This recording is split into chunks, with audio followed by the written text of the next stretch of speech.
Breaking news into CBS Sports HQ, the Seattle Seahawks will be hanging on to wide receiver Tyler Lockett. The 7th-year pro has agreed to a 4-year extension worth $69.2 million. That's according to ESPN. That will make him on the 10 highest paid receivers in the league. Lockett led the Seahawks with 100 catches in 2020 while securing his second straight 1,000-yard season and tying a career high with 10 touchdowns. As you see, his 2020 season ranks. And a quarterback that's out there, Russell Wilson. Well, he's happy. The homie, Lockett, let's go. You deserve it all. Love you, bro. Obviously, Seattle fans must be excited to have Lockett locked up at this time. Let's welcome in our Jonathan Jones. So Lockett and the Seahawks, a 4-year extension. What's your initial reaction to this deal?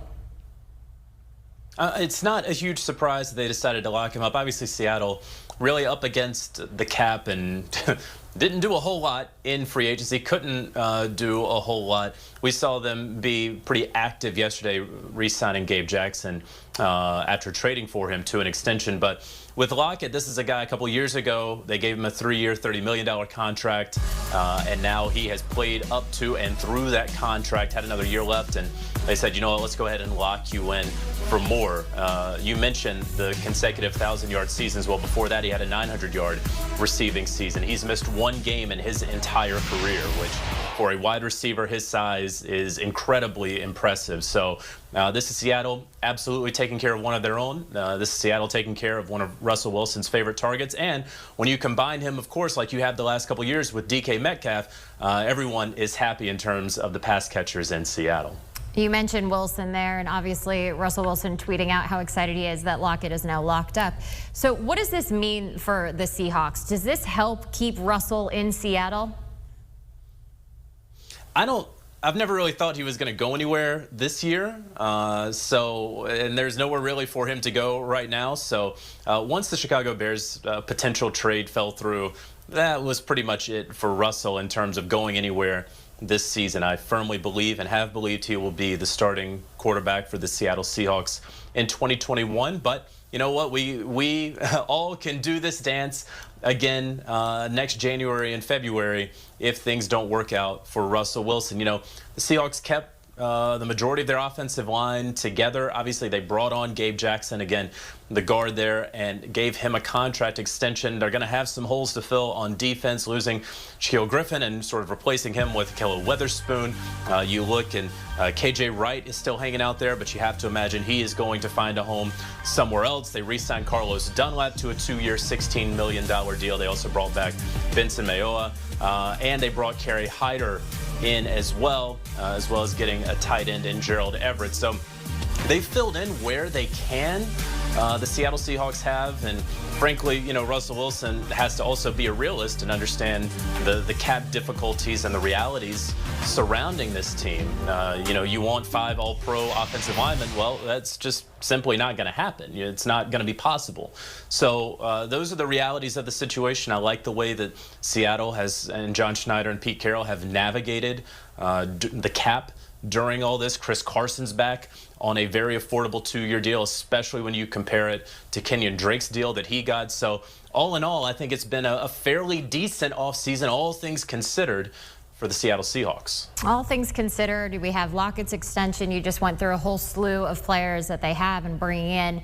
When you look at the NFC West as a whole, though, I mean, it is a tough conference out there. So where does Seattle land at this point with all the moves that they have made? Well, they have the best quarterback in the conference, and that count, or in the division rather, and that counts for something. You know, they've been to the playoffs 8 of the past 9 times, and maybe they couldn't overcome the mighty John Wolfords and the Los Angeles Rams, and it's going to be even more difficult against a Rams team led by Matt Stafford, who is going to be a functional quarterback after Sean McVay can't be in his ear following the 15 seconds on the play clock, unlike his predecessor there in Los Angeles. So things are going to be much tougher in the NFC West. We saw, of course, the Arizona Cardinals loading up, one of those no more excuses for Cliff Kingsbury in year 3 of that operation there. It's going to be tough for Seattle to really fill any more holes. You look at it, I think they only have 3 draft picks left. The Jets have their 1st and 3rd. The Raiders have their 5th by virtue of the Gabe Jackson trade. So really, they have picks 56 and 129.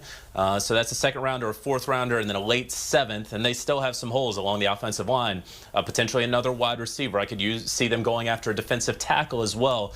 So we know that John Schneider is going to trade out of 1 or 2 of those, try to spin it into some more draft picks. I highly, highly doubt the Seattle Seahawks are only going to draft 3 players here in April's draft. But they don't have much else to work with. So when Russell Wilson was over here saying, hey, guys, I want more help, I want things to be different, well, there aren't a lot of resources left to do, especially when you have a playoff caliber team 8 of 9 seasons. This is just the way it is. Doing what they can, that's for sure. JJ, thanks for joining us with this breaking news as Tyler Lockett agrees to a 4-year contract extension with the Seattle Seahawks. Now, for more in the NFL, getting prepared for the NFL draft, check out the Pick 6 podcast, breaking down the latest news and action, getting you ready for the NFL season. You got to listen and tune in today.